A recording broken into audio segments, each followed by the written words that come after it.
De la palabra del Señor, vamos a darle un fuerte aplauso a nuestro Señor Jesucristo. Ahora sí, amados hermanos, viene la palabra del Señor y vamos a estar pues llamando a nuestro amado hermano director del Centro Bíblico, licenciado Ramón Icaza, con la palabra del Señor en esta tarde. Amén. Vamos a recibir pues a nuestro hermano con un fuerte aplauso. Amén. Aleluya. Gloria a Dios. Vamos a estar puestos de pie.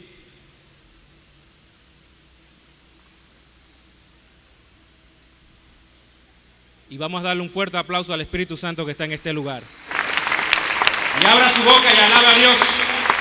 Alaba a Dios. Alaba a Dios. Alaba a Dios. Declare victoria. Declare victoria. Declare victoria. Declare victoria sobre la enfermedad, sobre el problema, sobre la economía, sobre sus hijos, sobre la familia. Declare victoria. Abra su boca y declare victoria. Declare victoria y no se canse de alabar, no se canse de aplaudir. Dele la gloria al Rey de Reyes y Señor de Señores, al Alfa y Omega, al principio y el fin, el que era, el que es y el que vendrá, a nuestro Rey de Reyes, al Todopoderoso, al León de la tribu de Judá, a la estrella resplandeciente de la mañana. A Él sea la gloria. Levanta tu mano y adora. Levanta tu mano y adora. Levanta tu mano y adora. Levanta tu mano y adora. Y a su nombre.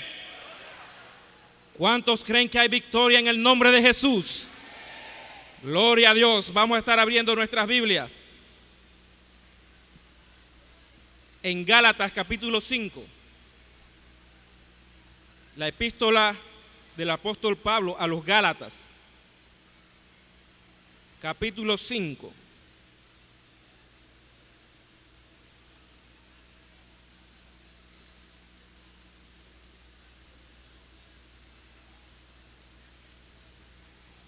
Del versículo 16 en adelante. Si todos lo tenemos, podemos dar un fuerte gloria a Dios. Algunos faltan. Reitero la cita bíblica. Gálatas capítulo 5, versículo 16. Si todos lo tenemos, podemos dar un fuerte gloria a Dios. Dice la palabra del Señor de la siguiente manera. Digo pues, andad en el Espíritu y no satisfagáis los deseos de la carne. Porque el deseo de la carne es contra el Espíritu y el del Espíritu es contra la carne. Y estos se oponen entre sí para que no hagáis lo que quisiereis. Pero si sois guiados por el Espíritu, no estáis bajo la ley. Padre, en esta tarde te damos gracias, Señor, porque tú nos permites traer el mensaje de tu palabra. Padre, permite que todo lo que se hable aquí sea para edificación de tu iglesia y de tu pueblo. Danos sabiduría y revelación para expresar tu voluntad y tu propósito, Señor. Danos entendimiento, Espíritu Santo, y revélanos más allá de lo que puedan expresar las palabras, Señor. Te entregamos este mensaje en tus manos, en el nombre de Jesús. Que tu Hijo Cristo Jesús sea glorificado en este mensaje. En el nombre de Jesús, amén y amén. Pueden tomar sus asientos. En esta tarde vamos a estar hablando acerca de lo que es la carne y lo que es la gracia. Y vamos a entender un poquito cómo opera la carne, qué es la carne, cómo identificarlo, cuándo se originó. Y con esta comprensión, vamos a saber cómo pelear y tener victoria sobre ese enemigo llamado la carne. Pero antes de entrar en el mensaje debemos definir exactamente qué es la carne. En la Biblia, tanto en el Antiguo como en el Nuevo Testamento, hay diferentes palabras que se traducen con el término carne. Y debemos saber exactamente qué significado tiene en cada uno de esos lugares.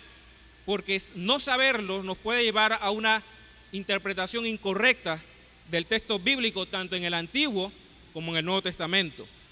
Por ejemplo, en Génesis capítulo 2, versículo 21, cuando Dios abre a Adán y saca sus costillas, dice la Biblia que abrió su carne.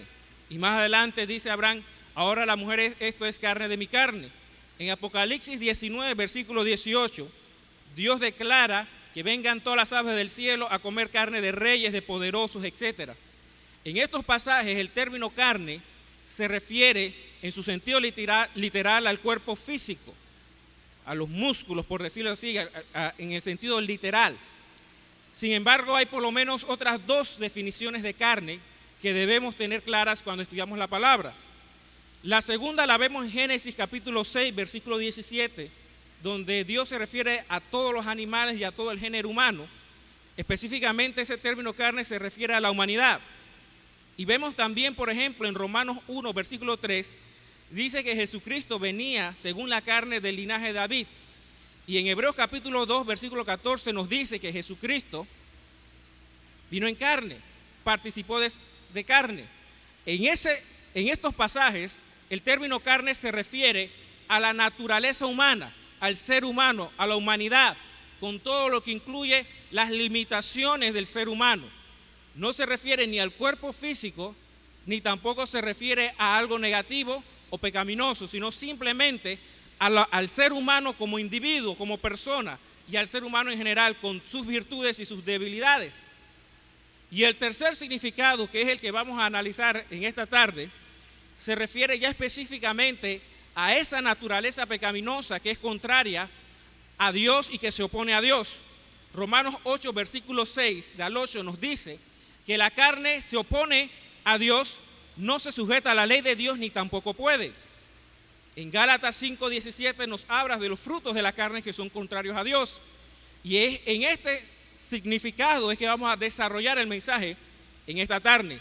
La carne en su naturaleza pecaminosa. Y vamos a utilizar el término naturaleza pecaminosa para referirnos a este significado de la carne. Y vamos a dar algunos ejemplos, por lo cual es importante entender y definir bien el concepto para que no haya errores de interpretación. Por ejemplo, la Biblia nos dice en Efesios que no tenemos lucha contra carne ni sangre. No sé cuántos lo han leído. Parece que muy pocos. Pero en ese pasaje en ningún momento la Biblia está diciendo que no debemos luchar contra la naturaleza pecaminosa, sino que nuestra lucha no es contra el individuo, contra el ser humano, porque el término carne en ese pasaje se refiere al ser humano como persona. ¿Cuántos me siguen? Otro pasaje, el de Hebreos, habla que Jesucristo vino en carne. Definitivamente nuestro Señor Jesucristo no tuvo una naturaleza pecaminosa, sino ahí se refiere también a que Jesús vino de una manera completa y total y absolutamente como hombre, como ser humano, a pesar de también ser Dios.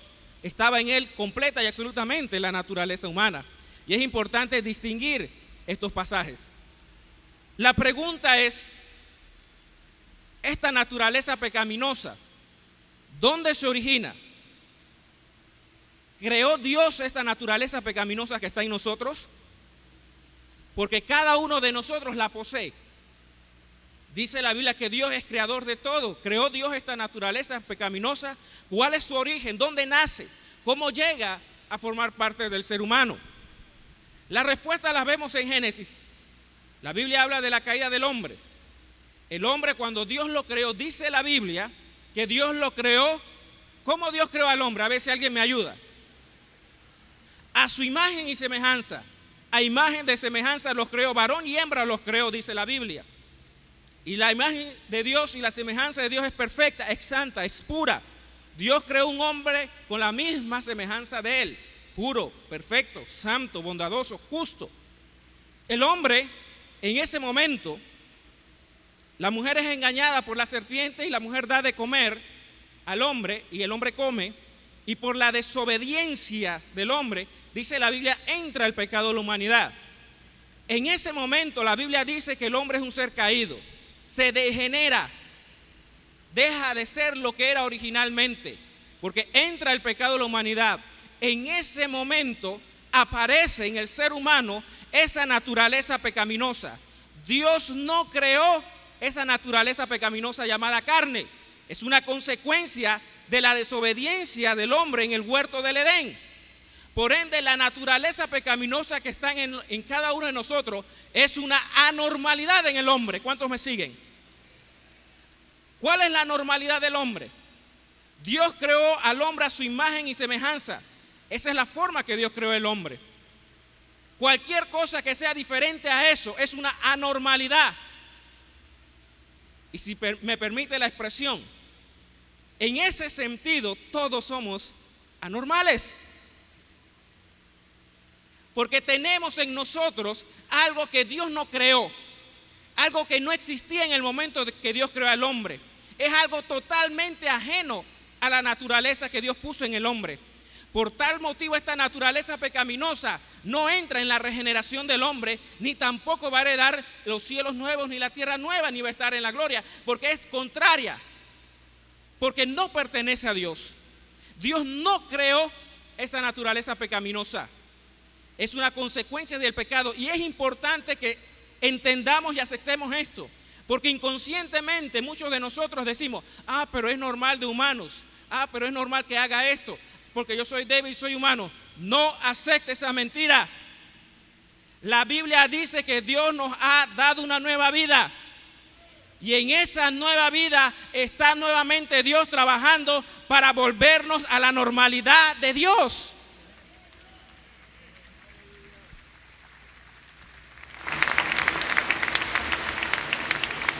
Y nos excusamos con nuestras debilidades, porque inconscientemente pensamos que esa naturaleza pecaminosa es normal.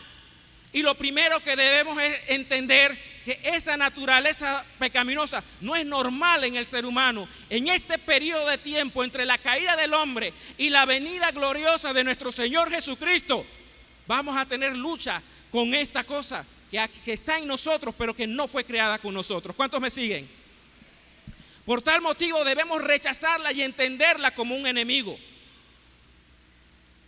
El hombre, físicamente hablando, fue creado con 2 brazos, una cabeza, 2 piernas. Pero ¿qué sentirían ustedes si en este momento que yo tengo mis 2 manos alzadas, de repente de cada lado se levanta otra manito y otra mano acá? ¿Cómo me van a ver ustedes como una persona anormal? ¿Y cuál va a ser el sentimiento? ¿De aceptación o de rechazo? De rechazo. En esa misma línea nosotros tenemos que ver esta naturaleza pecaminosa, rechazarla, porque no es natural en el hombre, ni fue creado por Dios. ¿Cómo identificamos esta naturaleza pecaminosa en el hombre? ¿Cómo sabemos cuándo se manifiesta? ¿Cómo la descubrimos? Muchos se equivocan pensando que la carne o la naturaleza pecaminosa es el cuerpo físico. Por eso usted ve a los budistas, usted ve en el catolicismo romano, principalmente es esa idea de lo que se llama ascetismo. ¿Qué es ascetismo? Golpearse el cuerpo. Porque consideran que con sufrimiento físico están dominando la carne. Y ya hemos visto que la Biblia habla de diferentes significados en la carne. En ningún lado la Biblia me dice a mí que este cuerpo físico es la carne, es la naturaleza pecaminosa. A tal punto que la Biblia me dice a mí que Jesucristo, cuando estuvo en la cruz, por sus llagas nosotros hemos sido curados. Entonces Dios no rechaza este cuerpo físico, sino que está dentro de la salvación y el plan de salvación de Dios. A tal punto que Romanos capítulo 8 nos dice que si el espíritu del que levantó a Cristo de los muertos mora en nosotros, este mismo cuerpo también va a ser levantado, glorificado y resucitará para estar con Cristo por los siglos de los siglos. Entonces no puede ser este cuerpo la naturaleza pecaminosa, porque la naturaleza pecaminosa no va a entrar en el reino de los cielos. Entonces, ¿qué es esta naturaleza pecaminosa? ¿Dónde se manifiesta? ¿Cómo la podemos identificar? La Biblia me da una forma sencilla de identificarla. Y me dice lo siguiente: que el espíritu y la carne se oponen entre sí. Ya sabemos que todo lo que proviene del espíritu, ¿de quién proviene? Lo que proviene de la carne es de la naturaleza pecaminosa. Y una forma sencilla de identificar qué es la carne es cuando algo en nosotros se opone a lo establecido por Dios en su palabra. Usted puede usar lógica, usted puede usar mentalidad humana, usted puede usar cualquier cosa para excusarse, pero la Biblia me dice a mí que todo lo que es contrario a la voluntad de Dios procede de la carne. Y vamos a ver algunos ejemplos. La carne no solamente, obviamente, este cuerpo físico manifiesta ya sea las cosas que hacemos para Dios o las cosas que hacemos para la carne. Este mismo cuerpo físico, mi voz, mi lengua, me puede servir para hablar las bondades de Dios o hablar cosas que están contra la voluntad de Dios. ¿Cuántos me siguen? Entonces este cuerpo se convierte en un instrumento para manifestar lo que hay dentro de mí, con mis acciones, con mis gestos. Si yo no tuviera un cuerpo, no tuviera capacidad de comunicarme con el mundo físico. La Biblia dice que el hombre es un ser tripartito, espíritu, alma y cuerpo. El cuerpo nos da conciencia del mundo físico.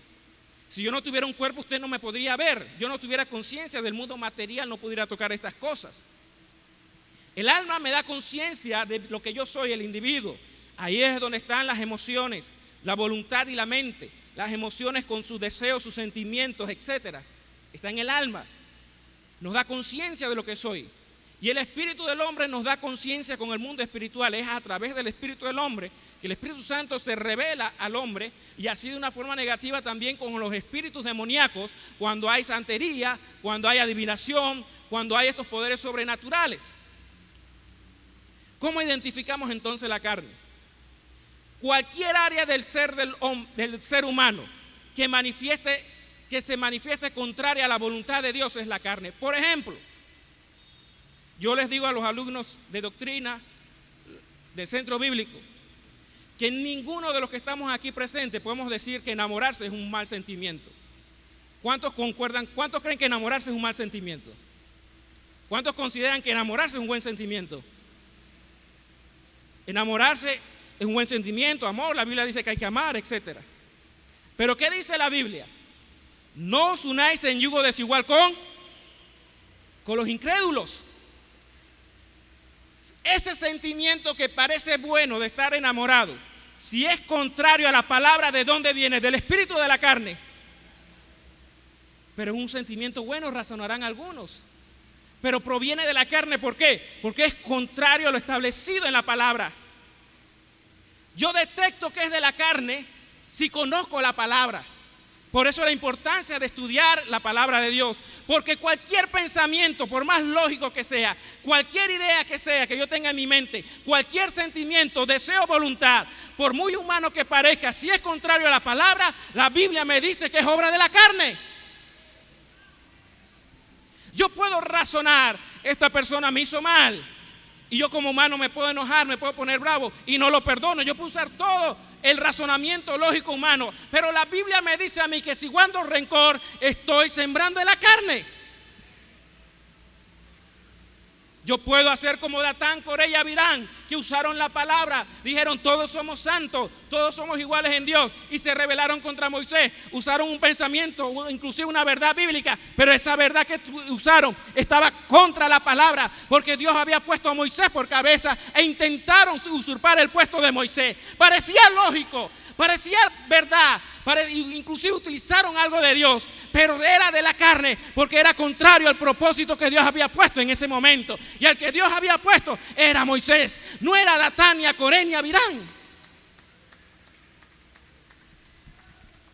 Y debemos saber identificar la carne. Cualquier pensamiento, cualquier deseo, cualquier voluntad de nosotros, cualquier cosa que sea contraria a la Escritura, es una obra de la carne. Vamos a darle un aplauso al Señor.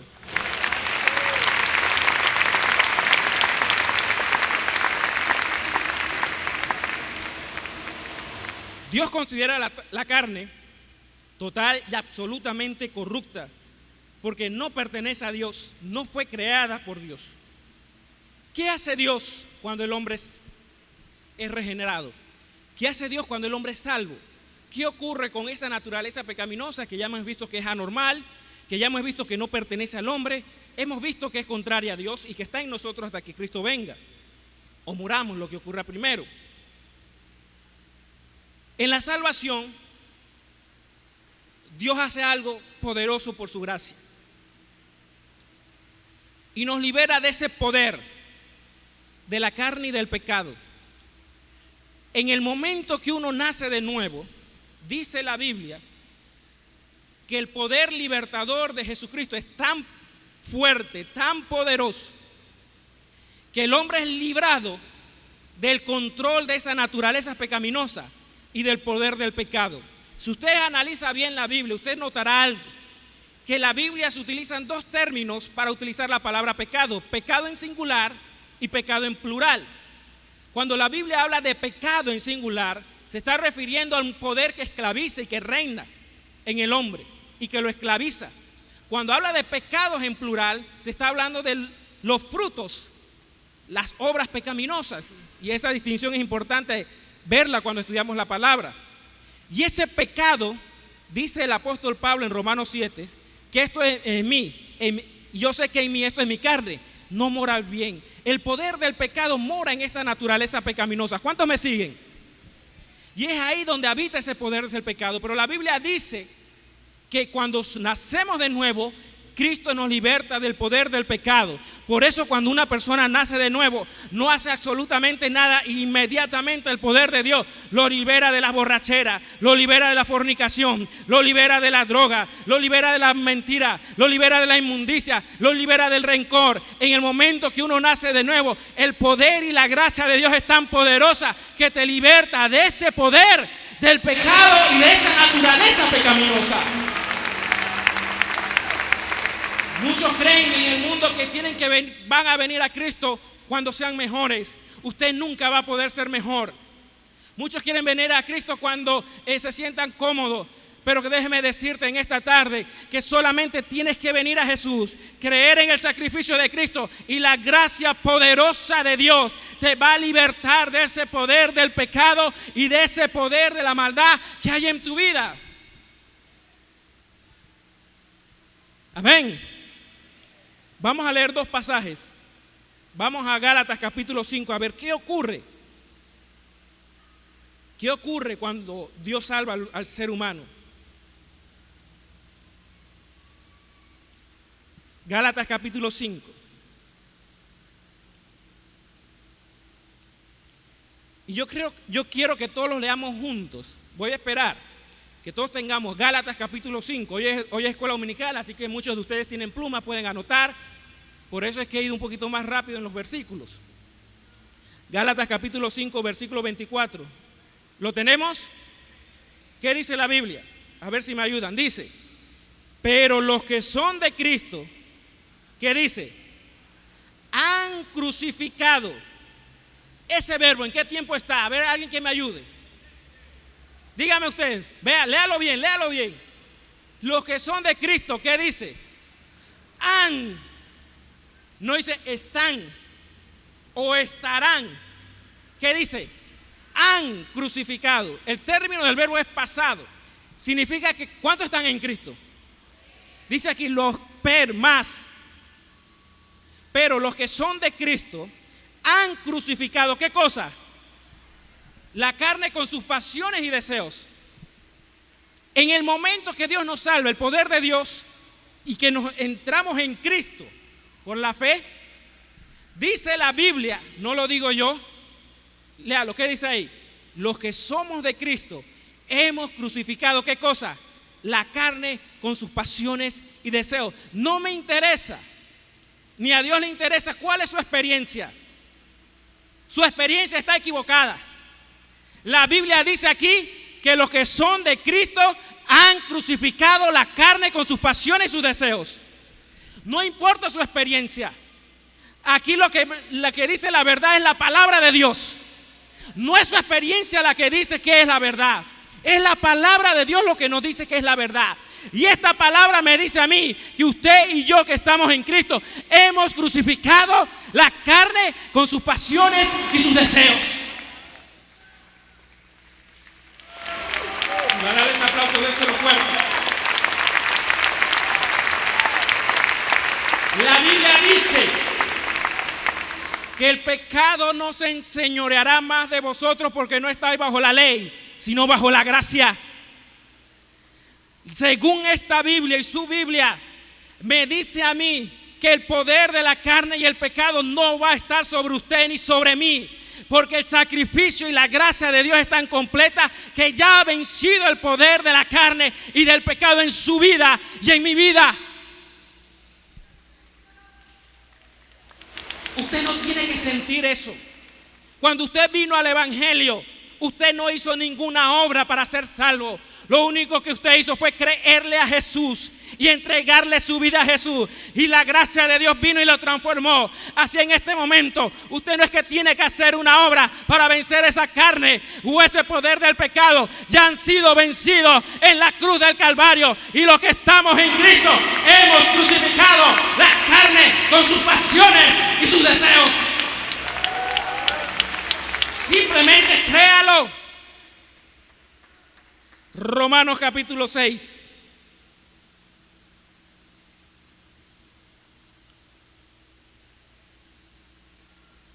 Romanos capítulo 6. Versículo 6 dice de la siguiente manera.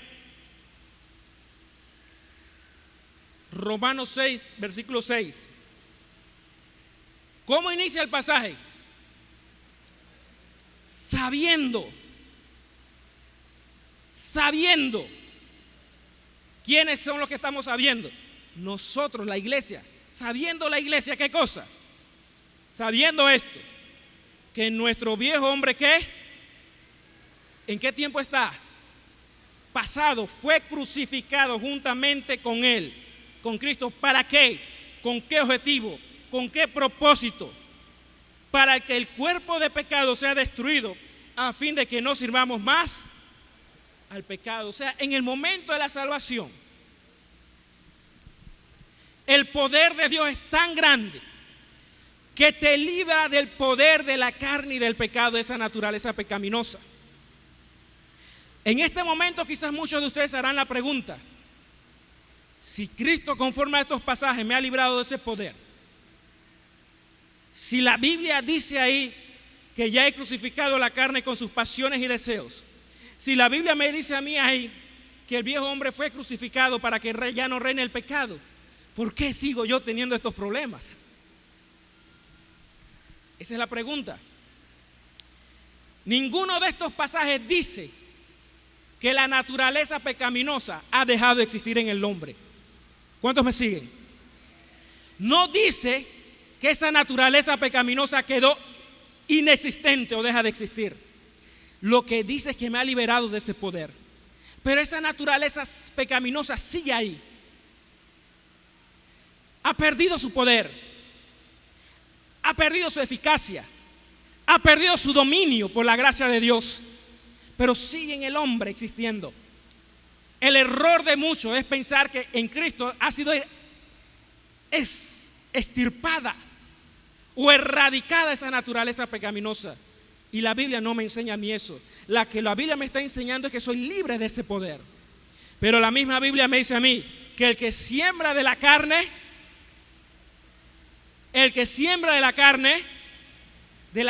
segará corrupción. ¿Qué significa eso? En el momento que Dios le libera a usted y a mí del poder del pecado y de la carne, nos da ahora el libre albedrío. Ahora tú eres libre del pecado y de la carne. Ahora usted y yo debemos decidir libremente, objetivamente, a quién vamos a obedecer, o a la carne o al espíritu. Y usted toma la decisión con sus actos. Si va a darle ese aplauso, déselo fuerte al Señor. Usted es libre ahora para decidir a quién se somete. Y el problema es que como muchos de nosotros no sabemos detectar la carne, muchas veces inconscientemente estamos sembrando en la carne.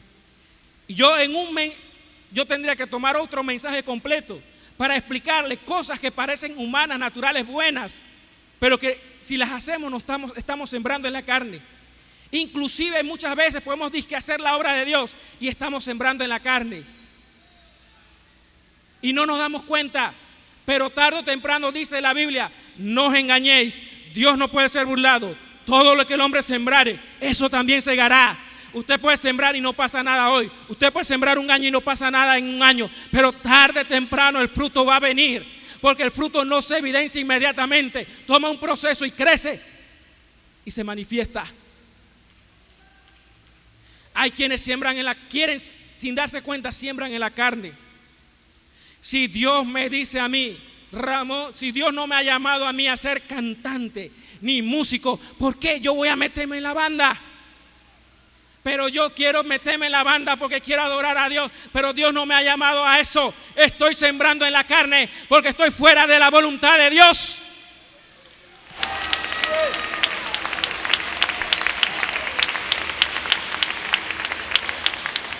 Dios pone en el cuerpo de Cristo a los que Él quiere, en el lugar que Él le da la gana, y escoja al que Él le da la gana. No depende de nosotros. No se meta a hacer obra que Dios no le ha mandado a hacer, porque eso es sembrar en la carne, y lo que es de la carne trae corrupción y muerte.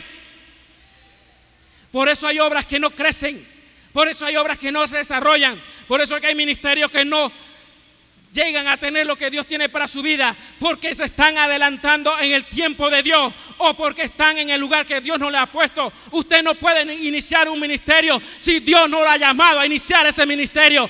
Tiene que esperar el tiempo de Dios. Si usted se mete antes del tiempo, está sembrando en la carne.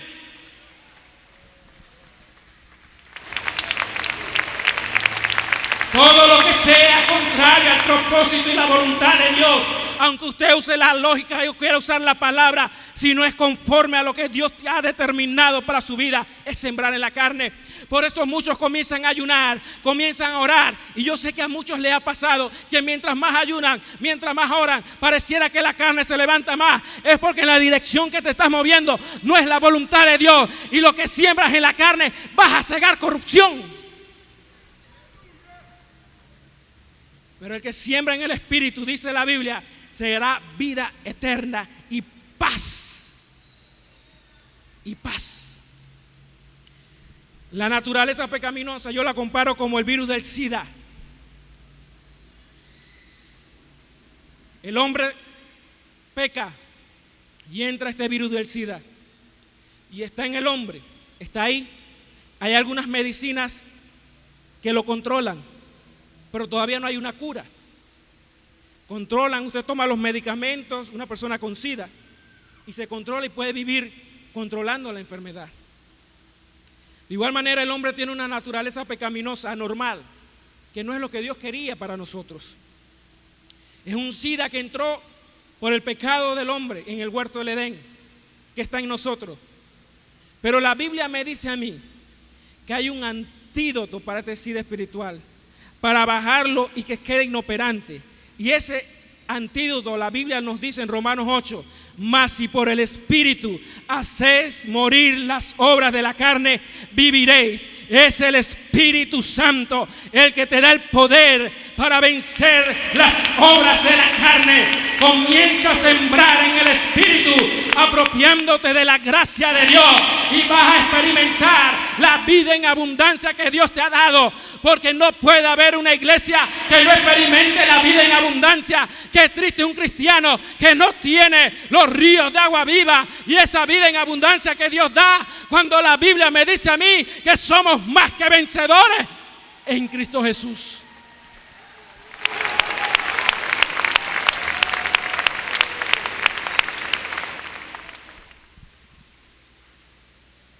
Para ir concluyendo, vamos a Efesios, capítulo 2. Mire que Dios es bueno. Si alguien se quiere ir, no se va a poder ir porque está lloviendo. Así que puedo extenderme un poquito más. Gloria a Dios. Efesios, capítulo 2.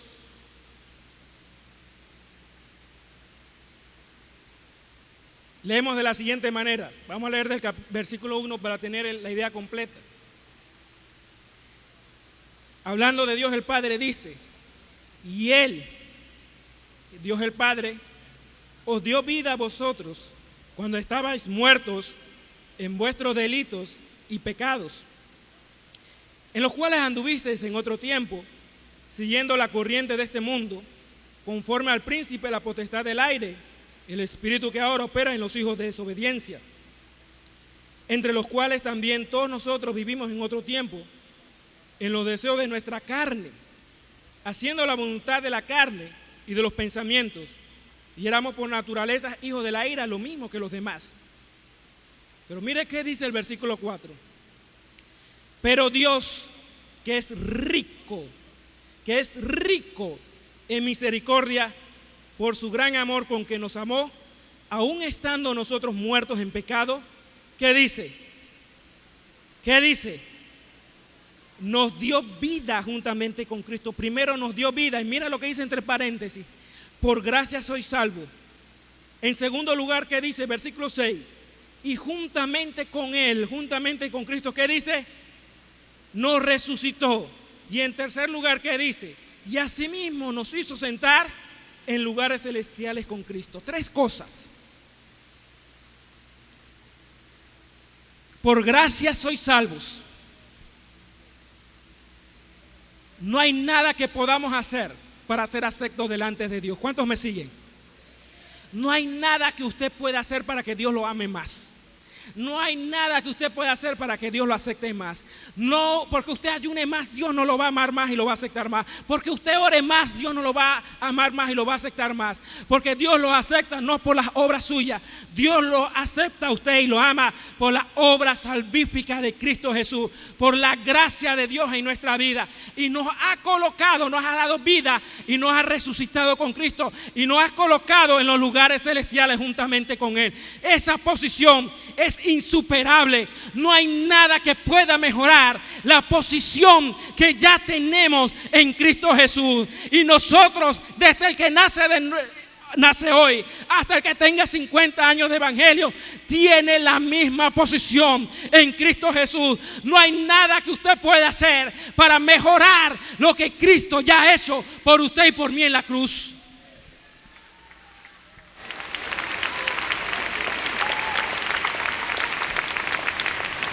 Ya usted está en una posición inmejorable con Cristo en los lugares celestiales.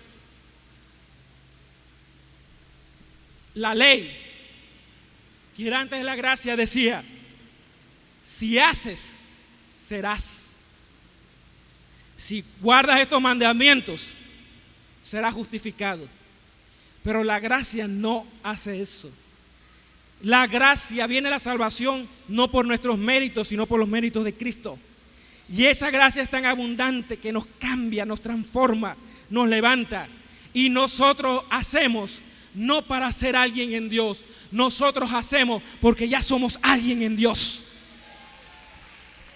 Porque ya somos en Dios.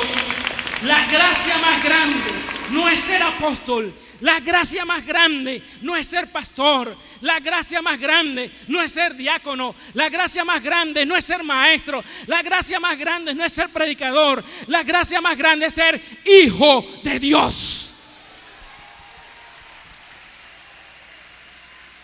Esa es la gracia más grande.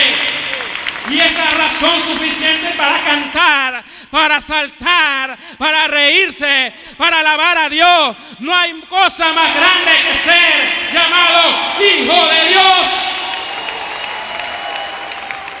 Eso es lo más grande. Usted no puede ser apóstol, profeta ni maestro si primero no es hijo de Dios. Y le quiero decir algo. Aquí se acaban los ministerios. Cuando estemos en el cielo no va a haber profetas, ni maestros, ni apóstoles, ni diáconos, pero todos vamos a ser hijos de Dios. A su nombre, a su nombre, a su nombre. Somos hijos de Dios. No hay nada más glorioso que ser hijos de Dios. Pero en nuestra carne queremos ser algo más. No hay nada que usted pueda hacer para ser mejor delante de Dios, porque todo lo ha hecho Cristo en la cruz del Calvario. El Espíritu Santo que levantó a Jesús de los muertos es el mismo Espíritu que está en ti y te levanta y te redarguye y te transforma. Cuando uno entiende la gracia de Dios, ya yo les decía a los hermanos hoy en la escuela dominical, cuando usted entiende la gracia de Dios, usted ora como dice la Biblia, Padre nuestro. Ya no ora Padre mío, muchos oramos, Padre, bendíceme a mí, resuelve mi problema económico, resuelve mi enfermedad, resuelve mi situación, dame unción. El que esté en la gracia ahora, Padre, resuelve mi problema económico y el de mi hermano. Padre, sana y sana a mi hermano, úngeme y unge a mi hermano, levántame, levanta a mi hermano, lléname, llena a mi hermano, úsame, usa a mi hermano. Porque somos hijos de Dios. Cuando usted entiende lo que es ser hijo, todo lo demás es secundario. No hay puesto, no hay nada más glorioso que ser hijo de Dios. Y me faltan las palabras para tratar de explicarles qué es la grandeza de ser llamado hijo de Dios. La Biblia simplemente nos dice: mira cuán amor nos ha dado el Padre para que seamos llamados hijos de Dios. Cuando usted entiende la importancia de ser hijo de Dios, a usted ya no le importa si lo ponen, si no lo ponen, si lo usan, si no lo usan, si me llaman, si no me llaman, si me saludan, si no me saludan, si me aman, si no me aman, porque usted ya es algo en Cristo Jesús. No hay nada que pueda mejorar. Ya yo estoy sentado en los lugares celestiales con Cristo Jesús. Y no hay diablo, no hay poder del infierno, no hay demonio que pueda hacer frente a los hijos de Dios, porque no peleamos con nuestra fuerza, no peleamos con nuestra naturaleza humana, peleamos con la gracia y el poder del Espíritu Santo de Dios. Aleluya, aleluya. Póngase de pie y dele la gloria a Dios, dele la gloria a Dios, dele la gloria a Dios, dele la gloria a Dios, dele la gloria a Dios, dele la gloria a Dios. Dele la gloria a Dios, dele la gloria a Dios. Usted no es cualquier cosa. Hijo de Dios, hijo de Dios, hijo de Dios, hijo de Dios, hijo de Dios. Aleluya. No se olvide de lo que usted es en Cristo Jesús. Aleluya, aleluya. Dele palmas al Señor, aleluya, por este mensaje tan precioso en esta mañana. Gloria al Señor. Amados, no se me vaya nadie, no se me vaya nadie, porque me hace falta dinero. Perdonen que yo estoy insistiendo, porque son los niños, no es para mí. Son los niños, necesito. Póngame una urna acá, hermano, por favor. Me hacen falta 400 balboas. Si el domingo pasado recogimos los $1,000, hemos recogido solamente 600 hoy. Me hace falta $400. Apelo a ustedes que me ayuden a recogerlos ahora. Amén. Para completarlo, para comprar la comida. Amén. Así que, hermanos, por favor, denme los 6 balboas que me dieron ahí para ponerlos ahí en el comedor. Perdonen que ya es un poquito tarde, pero tenemos que recoger esta ofrenda que nos hace falta. Amén. Todos los hermanos que me ayuden a recoger esta ofrenda que me hace falta, hermano, póngame esos 6 balboas allá. Todo que Dios ve, todo lo que hacemos. Nos hacen falta $400 para completar la comida de mañana, amados hermanos. Y antes que nos vayamos, pues el Señor se los va a multiplicar, se los va a dar en tantas cosas que necesitamos nosotros. Amén. No tenga temor de poner ahí su dinero, porque eso es para comprar la comida de los niños de mañana. Gracias, Bielka. Gloria al Señor. No tenga temor de hacerlo. Ahí, póngala ahí. Ponga esa urna ahí, amados hermanos. Ahí, vayan depositando allí, porque me hacen falta los $400. Amén. Aleluya. Sí, ahora. Antes que nos vayamos, antes de despedir, vamos a recoger esos $400 que nos hacen falta. Y si recogemos más, gloria al Señor. Amén. Pero necesitamos esos $400 para los niños de mañana. Porque a mí me toca mañana con el hermano Macay hacerle frente a esta compra de comida todos los lunes, amados hermanos. Ustedes no tienen idea, cuando estamos en el supermercado, que tenemos que pagar para traerle la comida a los niños, amados hermanos. Así que yo se los agradezco de corazón. Y el Señor se los va a multiplicar, amado hermano. Se los va a multiplicar, se los va a multiplicar. Tenga seguridad de eso, amados hermanos. Delo con fe. Dele esa ofrenda para los niños de mañana que nos hace falta. Amén. Vamos a desprendernos de esto porque sabemos que lo necesitamos. Necesitamos para mañana. Y se los agradezco de todo corazón, amados hermanos. Amén. Y no se muevan que vamos a hacer la oración de despedida porque es ya 1:15 para las 2 de la tarde y sabemos que tenemos compromiso también, pero usted venga a depositar todavía lo que necesitamos allí. Amén.